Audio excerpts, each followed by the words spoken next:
amigos do ED, sejam todos bem-vindos a mais um programa Você em Destaque. Eu quero deixar aqui um agradecimento especial para você que nos ouve através da Miguel Pereira FM e também você que nos assiste aqui no nosso canal do YouTube. Quero dizer a você que se você curtir a nossa entrevista, faça lá o seu comentário, dê o seu curtir, clique no sininho, afinal, inscreva-se para que você fique por dentro de tudo que acontece por aqui.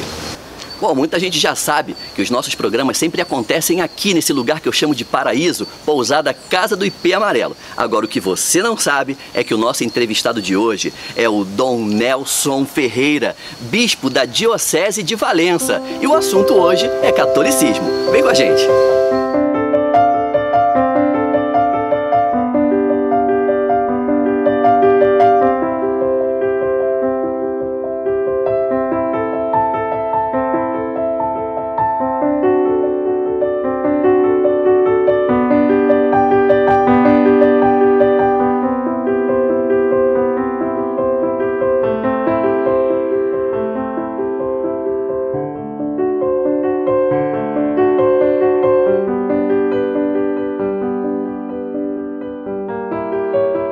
Dom Nelson Ferreira, bispo da Diocese de Valença, aqui no nosso programa. Hoje o Senhor é que é o nosso destaque. Seja muito bem-vindo, muito obrigado por sua presença.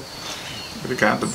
Eu gostaria de começar essa nossa conversa, hoje mais dedicada para o público católico, né, e para todos aqueles outros, naturalmente, que têm interesse no nosso tema religião, perguntando ao Senhor como o senhor definiria a essência do catolicismo? Na verdade, o catolicismo, na sua própria raiz linguística, ela traz um elemento de universalidade, né? Ser católico significa, etimologicamente, ser universal, né? Então, a essência da religiosidade católica procede da própria essência de Deus, né? Deus é criador de todas as coisas. Deus é, na pessoa de Jesus Cristo, salvador de todas as coisas, né? E constituiu a igreja, né, para ser prolongadora desse cuidado de todas as coisas. Então, a Igreja Católica, nesse nome, nos remete diretamente à essência de Deus, criador de todas as coisas, salvador de todas as coisas. E a igreja, ela não vive para si. Aí toda a igreja que vive para si é uma igreja que tende ao fracasso e ao fim. A igreja, ela tende a ser serva, seja de Deus, seja das criaturas de Deus, na qual ela se coloca como esse intermédio, né? Então a religião católica tem que estar sempre se pensando para não ferir a sua razão de ser, né? Ela é serva de Deus e ela é serva de todo criado. E lembre que eu falo criado, eu não falo só num aspecto antropológico, mas também no sentido holístico, no sentido ecológico propriamente dito, né? Então a igreja não está e não deve estar só a favor das almas, não só a favor do homem, mas a favor de todo o criado. Tem um cuidado com tudo aquilo que foi criado por Deus. Então, católico significa todos, universal. Então Deus é criador de tudo, Jesus Cristo é redentor de tudo e a Igreja Católica é serva de tudo e de todos como instrumento. Então uma igreja não pode estar voltada para si. Uma igreja que se fecha nos seus interesses, nos seus cuidados, na sua manutenção, ela atrai a sua própria essência. Perfeito. Dom Nelson, a respeito das vestes litúrgicas dos sacerdotes católicos, tem algum significado específico? E se tiver, o senhor pode dar alguns exemplos? Justamente, as vestes litúrgicas, propriamente do culto católico, sim, ela procede, né, das próprias dignidades de Deus encarnado em Jesus Cristo, né? E é impressionante que Jesus, ele se esvazia de si próprio, né? Ele entrega a vida e morre despido na cruz, e as vestes deles, as vestes são retiradas e repartidas como essa simbologia de que a vida, né, de Jesus, ela foi toda doada, toda entregue.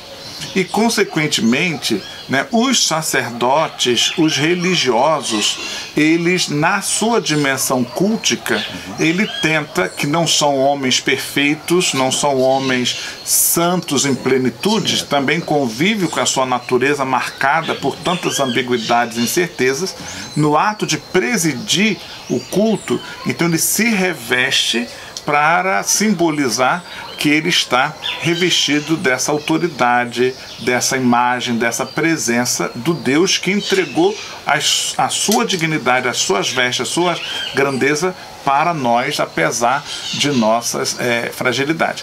E também esse significado de veste litúrgica, Deus se desfez das suas vestes, dando a nós a sua dignidade.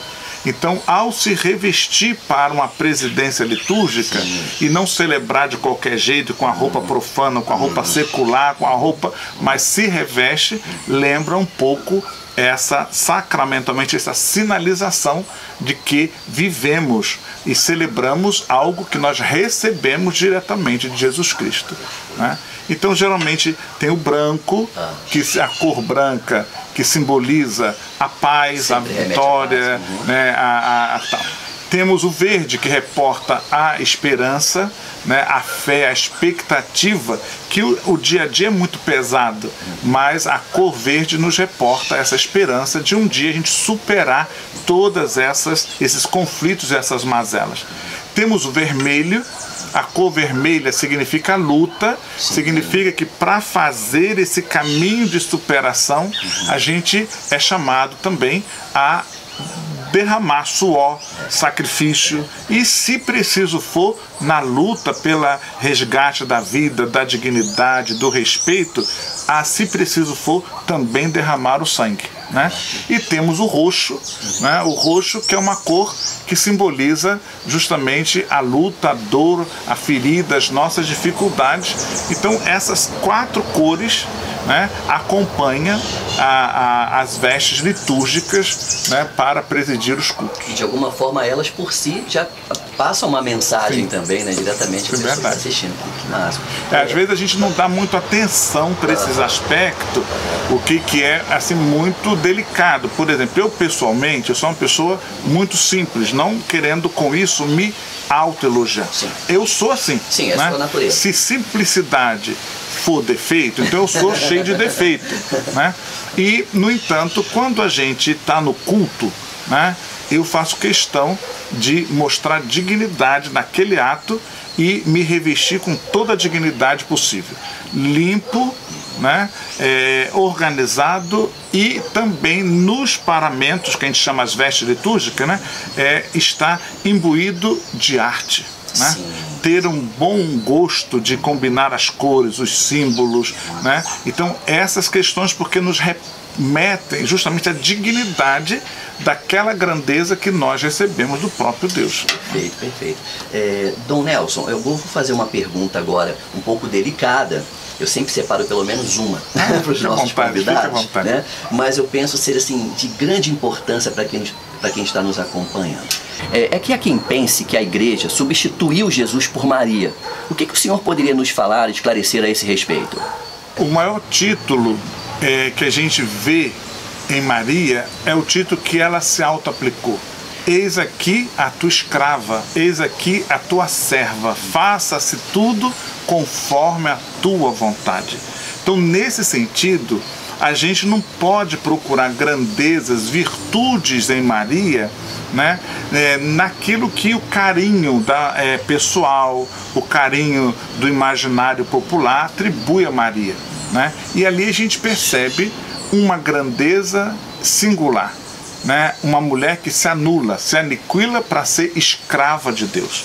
Então é impossível pensar Maria, falar Maria, seja da sua natureza, seja da sua missão, sem ser reportado diretamente à figura de Deus, porque nela Maria se coloca como uma tábula rasa, Maria se coloca como um papel em branco através do qual Deus vai escrever a mensagem para a humanidade.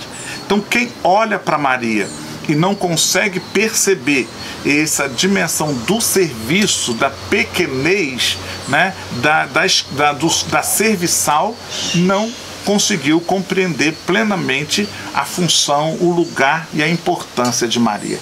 Então, nesse sentido, a Igreja Católica, nos seus dogmas, na sua doutrina, na sua devoção, tenta justamente aprender com Maria como ser servo, como ser serviçal, para que através da Igreja, através dos seus ministros, através dos leigos, dos seus devotos, Deus possa escrever a mensagem, concretizar o seu pensamento e a sua vontade para a humanidade, né?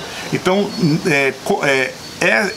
essa questão de confusão de Maria e Deus, ou ela é permeada por uma falta de profundidade, ou até mesmo por uma má vontade de entender. Então é impossível olhar Maria e nela não enxergar Deus, porque ela se esvaziou de si mesma para ser serva, para ser voluntariamente serva. Então o que a gente vê em Maria, na sua maternidade, gerando o Filho de Deus encarnado, o que a gente vê em Maria na sua vida inteira, cuidando do Filho que Deus eterno, a sua eternidade, lhe confiou. O que a gente vê em Maria, discípula, seguidora do Filho Jesus. O que a gente vê em Maria, missionária, levando adiante tudo aquilo que era obra de Jesus Cristo. Então, Maria é vista por nós católicos como um tipo, como um protótipo, como um modelo de cristão e modelo de igreja, né? Nós que temos essa função histórica de estender no tempo e no espaço a obra de Deus, da qual ela é exemplarmente exemplo. Que né? massa, que massa. Então não se confunde, porque se a gente olha Maria como serva, ela jamais será confundida com Deus ou vai querer concorrer à missão que é própria de Deus. Impossível, a partir desse esclarecimento, fazer algum tipo de comparação, de substituição. Impossível. Agora a gente vê muita empolgação, muito sentimentalismo, a gente vê muito carinho, excessivo carinho. Mas isso é problema de cada um, não é, Bispo? E Maria encarna também aquele inconsciente materno. Quem é que não guarda consigo aquela gratidão, aquela reverência, figura de mãe, né? E se tratando que Maria é a mãe de Jesus, se tratando que Maria é a mãe e simultaneamente serva de Jesus, a Igreja sempre nos seus devotos dedica um lugar especial de carinho, que não se confunde nem de longe, nem de perto, com a grandeza, singularidade de Deus. Perfeito, perfeito. Dom Nelson, a Igreja Católica, ela atravessou séculos, ela sofreu a reforma, ela enfrentou outros movimentos cristãos, né, até hoje, e segue cada dia mais forte. A que o senhor atribui esse vigor católico, especialmente aqui no Brasil, para não ampliar tanto aqui a nação? Na verdade, a Igreja, ela não é outra coisa a não ser os servos de Deus, a exemplo de Maria, né, que se deixa guiar por Deus, né, com todas as ambiguidades e dificuldades históricas, antropológicas que cada um de nós carregamos, né, e carrega. Mas Maria, a Igreja é exatamente aquela realidade organizada por Jesus, né, enriquecida por Jesus com a graça do Espírito Santo, colocada no tempo por Jesus para estender no tempo e na história a obra que é de Jesus. Então a Igreja é serva. E a Igreja, ela, para ser Igreja na sua identidade maior, ela tem que ser sempre reformada, né? Sempre adaptável, sempre dialogante, sempre aquela que coloca-se na postura de aprendizado. Então, a igreja, quando se sente ou se ambiguamente se vê como senhora, ela perde a sua característica essencial, que é servidora. E para servir, ela tem que aprender. Então aí a igreja é sempre reformanda, porque ela é formada por pessoas humanas, frágeis, ambíguas, limitadas, como eu sou, como, enfim, todo mundo é, né? E a igreja tem que ter muita humildade, e eu vejo com muita emoção, por exemplo, quando o Papa, agora Santo São João Paulo II, no ano 2000, pede perdão à cultura ocidental por tantos equívocos convocados na história. Uma igreja que não sabe pedir perdão, uma igreja que não sabe se reencontrar com a sua característica fundamental de serva, essa igreja tende a falir, tende a ficar no tempo, no passado. Mas uma igreja, quando se percebe, né, frágil, serva, que tem diante de si um absoluto, um Senhor, da qual ela se torna serviçal, essa igreja está sempre se ajeitando, se adequando, se mudando, sem perder o seu essencial. Então, na história do Brasil, a igreja já passou por várias fases, né? E uma das coisas que a igreja nunca perdeu foi justamente essa presença e essa atenção com os mais pobres, né? Com os mais injustiçados. Você anda por esse Brasil afora, você vê, por exemplo, índios católicos. Você vê nesse Brasil afora negros católicos, com todas as ambiguidades históricas que a igreja teve com relação aos negros e aos índios, né? Você vai pelo Nordeste afora, pobres, você vai nessas favelas, quanto mais perigosas, né? Pessoas vivendo, né, essa devoção, essa admiração, esse dinamismo, esse vigor em relação à fé. Então eu vejo que quando a igreja assume esse papel de serva e não de senhora, a igreja consegue cumprir e muito bem a sua missão.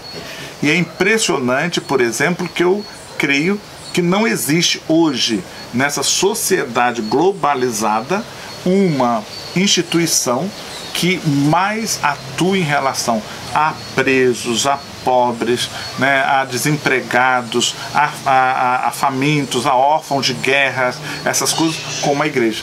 Então, quando a igreja não se preocupa com títulos, com brilhos, mas se coloca no serviço, ela é reconhecidamente, né, abraçada como sinal da presença de Deus no meio do seu povo.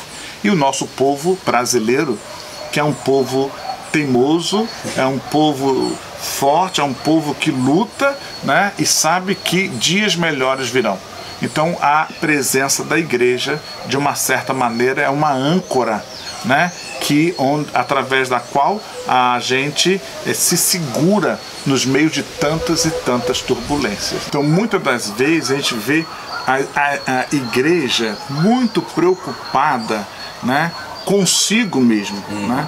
E essa preocupação consigo mesmo, né, faz com que ela possa se perder, mas geralmente surge de outros cantos essa grande dimensão do serviço. Então a igreja é sempre servidora, não pode olhar para si, mas para o horizonte da sua meta, da sua missão, que é cuidar da vida, sobretudo daquelas que correm mais perigo. Seja a vida humana, seja a vida nessa biodiversidade, até porque a vida é tão pequena e entrelaçada, se a gente não cuida de um, se descuida do ar, a vida toda é ameaçada, se a gente se descuida da água, a vida é toda ameaçada. Então a função da igreja a sua essência é ser cuidadora da vida para que ela atinja sempre mais uma dimensão maior. Perfeito. Dom Nelson, há quem diga que é impossível ir a Roma e não ver o Papa. E eu digo que é impossível falar da Igreja Católica e não falar do Papa. Então, por favor, como o senhor tem visto o papado de Francisco? Olha, o Papa Francisco, que eu tenho uma admiração enorme, né? Já tive com ele por várias oportunidades, inclusive a segunda vez que eu tive com o Papa Francisco, eu esperava, né, com grande ansiedade, um monarca, uma coisa grandiosa, porque a gente já tem isso no nosso inconsciente. E de repente eu vi aquele velhinho simples, manco, entrando, muito sorridente, muito agradável. Então, o Papa Francisco, ele encarna essa dimensão de serviço como ninguém nos nossos dias de hoje, né? É impressionante essa dimensão de serviço, essa dimensão do cuidado, essa dimensão do diálogo, essa dimensão da luta pela vida. E o Papa Francisco vem desafiando toda a igreja, né, do mundo inteiro para essa dimensão do cuidado, né? Seja cuidar da natureza, seja cuidar dos doentes. E o Papa Francisco faz isso de uma maneira sem igual pela sua simplicidade, pela sua simpatia. E ele leva para o coração da Igreja de Roma aquele jeito e aqueles traços que são próprios do latino-americano. E um carisma absurdo, né? Ele conquistou o carinho de pessoas de outras religiões. Né? Pela sua autenticidade. É aquilo que antes eu falava de Maria, hoje eu posso falar do Papa. Ele se coloca como servo e não como rei, não como senhor, como um soberano da igreja. Então, se ele tiver que surpreender e ir na casa de um doente, se ele vive nos surpreendendo. Então, mesmo aqueles membros da igreja que ocasionalmente, movido por N situações, perceba às vezes que é grande, que é um conceito muito além de si mesmo, mas diante do Papa é chamado sempre a mergulhar nessa simplicidade, nessa humildade. Deus que nos conduz. Quem é grande é Deus. Nós somos seus servos e sempre limitados. Dom Nelson, com o advento da internet, as pessoas elas tiveram acesso a informações que têm ajudado muita gente, sem dúvida, né? Mas, por outro lado, as redes sociais têm avultado um discurso de ódio, né? E isso também, muito essa nova geração, né, que está aí entrando com tudo nas redes sociais, e o senhor que também ocupa um cargo nacional na Comissão de Juventude da CNBB, eu gostaria de perguntar, como é que a igreja vê essa situação? A igreja vê com muita tristeza, porque sobretudo a gente que saiu recentemente desse cenário de eleição, né, onde facilmente vários segmentos da sociedade esqueceram o essencial e ficaram presos nas polarizações. E todas as polarizações são extremamente antirracionais, anti-humanas, que nos leva a julgá-los com toda a firmeza de que não é um caminho certo, né? Porque, na verdade, o que a gente viu nas últimas eleições, nessas polarizações, um discurso de ódio, e praticamente encerrou-se nas pessoas de polarização de dois candidatos à presidência, A e B, e nós esquecemos do essencial. As ideias, as propostas, os caminhos, e queira Deus a gente possa estar seguindo por um caminho que vá superar algumas questões que levam a tantas formas de sofrimento. Então o discurso de ódio fere profundamente a mensagem do Evangelho. A igreja tem que ser respaldada no Evangelho, um instrumento de diálogo, que não existe o mais perfeito, não existe o ruim que não tenha nada a contribuir.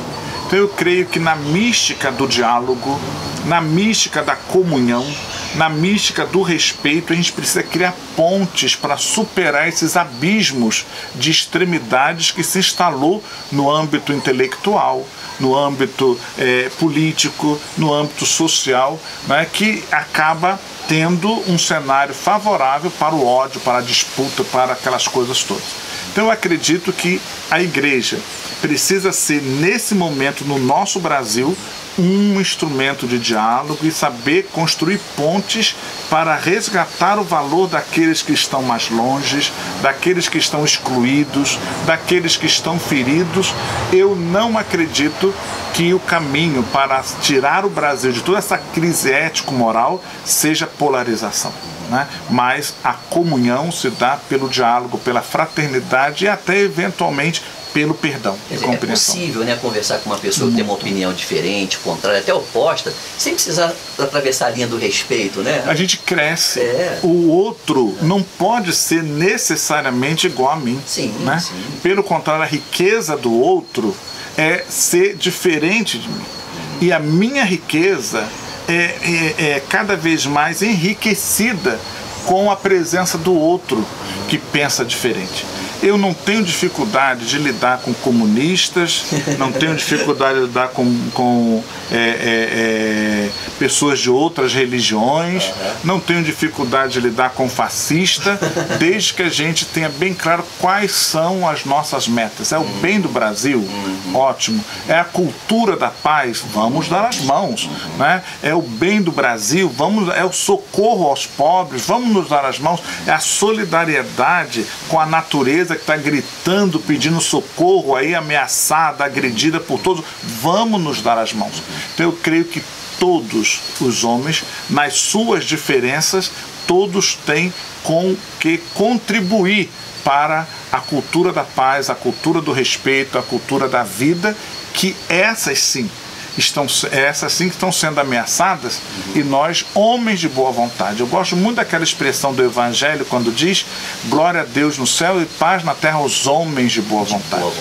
Então não precisa ter a mesma fé que eu, não precisa ter os mesmos conceitos que eu, a mesma linguagem, mas desde que a motivação seja construir a paz, construir o respeito, construir o bem-estar do outro, a gente precisa superar esse antagonismo, né? Porque o outro não é o inimigo a ser vencido.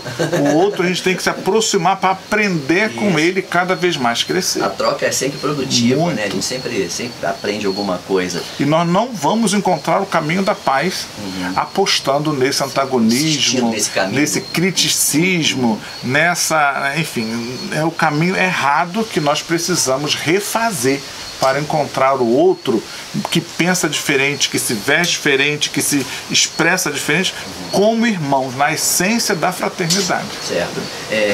Dom Nelson, ainda falando a respeito dessa questão do comportamento humano, em dias cuja a vida humana anda tão preocupada com as coisas materiais, né, e que de uma forma muito interessante as relações são cada vez mais virtuais, né? Eu costumo brincar dizendo que as pessoas elas estão namorando pela internet e indo ao banco pessoalmente. Já tem tudo para ser o contrário, né? Então a minha pergunta, na verdade, assim, qual a mensagem o senhor daria a quem acompanha o nosso programa a respeito dessa vida que se quer levar hoje na sociedade atual, hoje pretende? Quando eu era mais jovem, né, falava-se muito numa tal de lei do Gerson, né? Tirar vantagem em tudo, como uma expressão de uma abordagem capitalista, né, do nosso modo de ver e administrar nossa existência, né?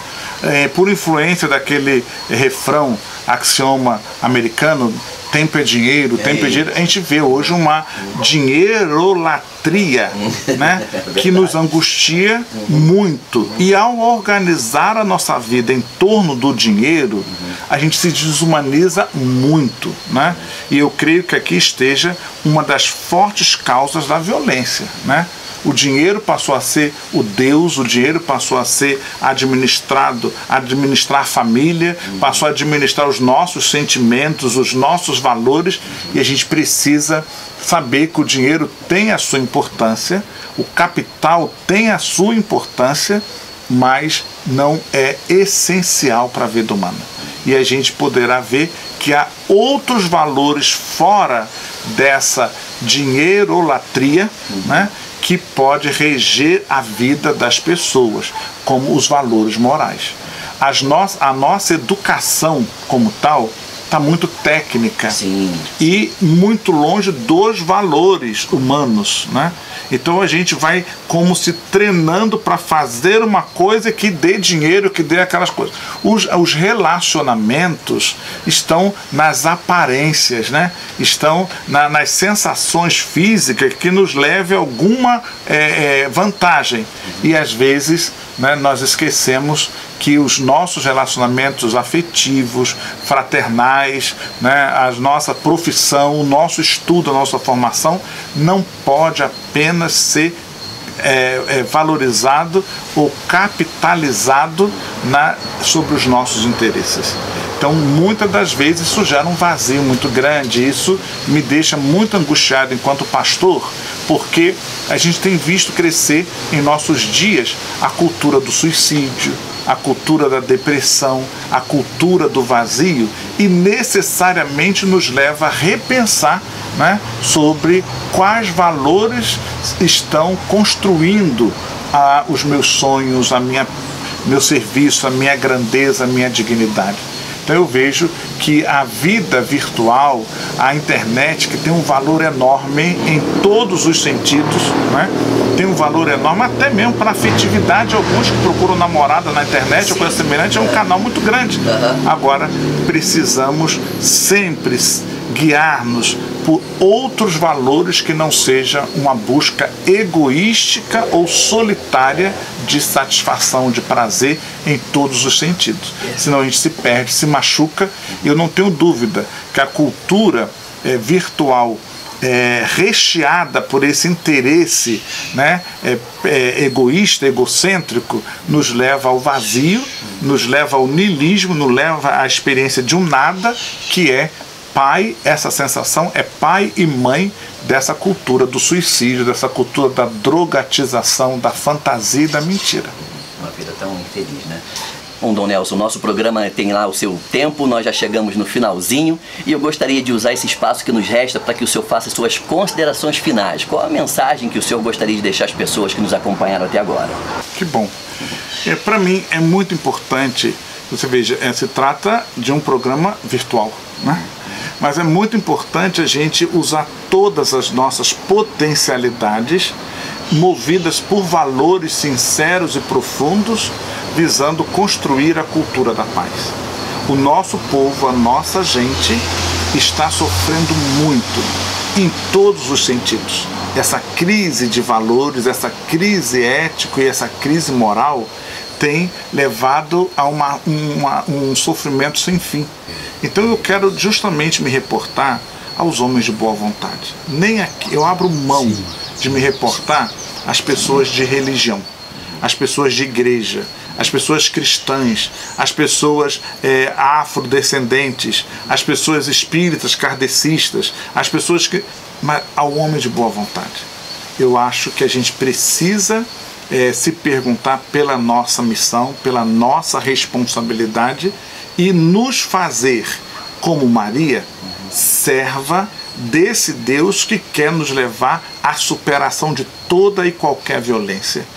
Diminuição das taxas assustadoras de homicídios, né? A essas questões referentes às corrupções que machucam e impedem com que as verbas públicas cheguem aos seus legítimos destinatários. Então eu creio que a gente precisa refazer os valores, que esses restauram o nosso caráter, a nossa personalidade e nos colocam ali nesse cenário como reconstrutores da cultura da paz, do respeito, da solidariedade. Uma religião que não abraçar esse mecanismo, não abraçar essas bandeiras, tende a ficar no passado e tende a conhecer o seu fim.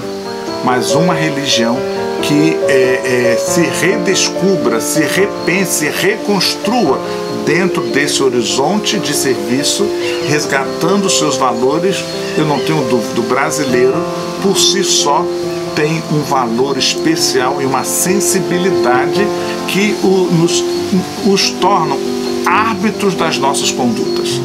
Um bispo que não for honesto, sincero, humilde, que não saiba conversar, dialogar com as diferenças, para unir as diferenças numa só bandeira, esse bispo fica para trás.